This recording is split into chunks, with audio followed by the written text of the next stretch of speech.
Hello friends, जैसे कि आपको पता है कि बजट में टैक्स स्लैब्स में बहुत चेंजेस हुए हैं, खासकर इक्विटीज और म्यूचुअल फंड्स।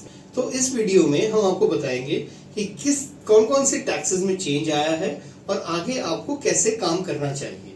तो पहले हम चेंजेस के बारे में बात करते हैं। स्टार्ट करते हैं इक्विटी, म्यूचुअल फंड्स और इक्विटीज। तो अगर आपने 1/4/2024 से 22/7/2024 तक कोई सेलिंग की है और वो आपकी होल्डिंग 1 साल से पहले की है, तो वो शॉर्ट टर्म में कहलाया जाएगा और आपका जो टैक्स रेट लगेगा वो पहले जो लग रहा था 15% का वही लगेगा।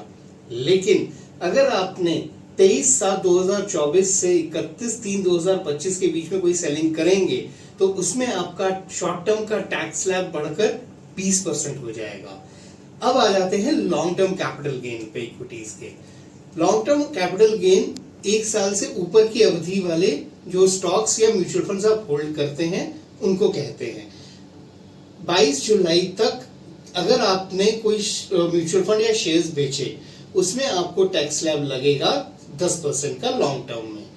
लेकिन अगर आपने 23 जुलाई 2024 के बाद कोई शेयर्स या म्यूचुअल फंड बेचे जिसकी अवधि 1 साल के ऊपर की है, तो आपका टैक्स स्लैब बढ़कर 10% से 12.5% हो जाएगा।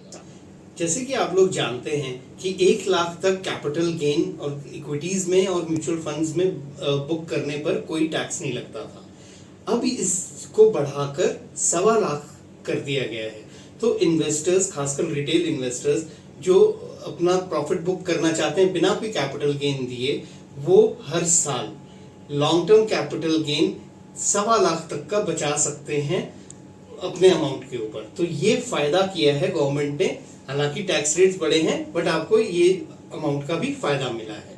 Thank you.